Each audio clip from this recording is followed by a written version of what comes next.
গত সোমবার থেকেই রাজধানী থেকে বাড়ি ফেরার পথে মানুষ। উত্তরের মানুষের যাতায়াতে মহাসড়কে একমাত্র ভরসা বাস।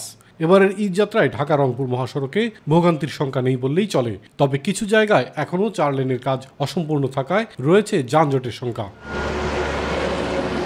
রংপুর ঢাকা মহাসড়কের 4 লেনের কাজ চলমান থাকায় গোবিন্দগঞ্জ, পলাশবাড়ি, সঠিবাড়ি, মডার্ন মোড় এলাকায় যানজটেরও আশঙ্কা রয়েছে। ঢাকা রংপুর মহাসড়কের 4 লেনের 80% কাজ সম্পন্ন ও লেন চালু হওয়ায় সুফল পাবে ঘরমুখী মানুষ। তাই ঈদ যাত্রা ভোগান্তিমুক্ত ও স্বস্তিদায়ক হবে বলে মনে করছেন যাত্রীরা।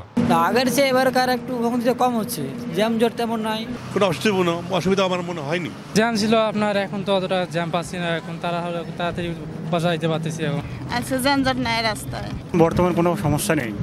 এখন খুব দ্রুত গতিতে আমরা আসতে পারলাম। বাস চালকরাও বলছেন এখন পর্যন্ত রাস্তায় তেমন যানজট নেই। তবে ঈদের দিন যতই ঘনিয়ে আসবে ততই রাস্তায় যানবাহনের সংখ্যার সাথে সাথে বাড়বে যানজটও। যাত্রীর চাপও কম, যানজটের চাপও কম। কোনো সংখ্যা নাই, গোবিন্দগঞ্জটাই সংখ্যা। খুব একটা হওয়ার প্রসেস নাই এই রাস্তায়, হয়তো গোবিন্দগঞ্জ বা পলাশবাড়ি দুই জায়গায়, তাছাড়া রাস্তা ফাঁকা। দুর্ঘটনা রোধে মহাসড়কে সব ধরনের 3 চাকার 3 হুইলার সহ ছোট যান চলাচল বন্ধের দাবি জানান চালকরা।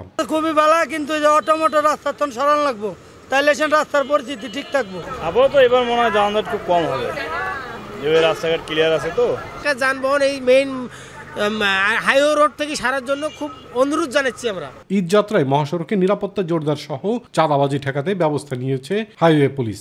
প্রত্যেকটা পোস্টে যেখানে যেখানে সমস্যা সৃষ্টি হতে পারে আমাদের কাছে আছে, সেই সব জায়গাতে আমরা ফোর্স মোতায়েন করছি। কোনো ধরনের চাঁদাবাজি চিন্তা এগুলো চলবে না রাস্তাতে, মহাসড়কে। নারীর টানে ঘরমুখী মানুষের ঈদ যাত্রা স্বস্তি ও আনন্দদায়ক হোক এমন প্রত্যাশা সবার।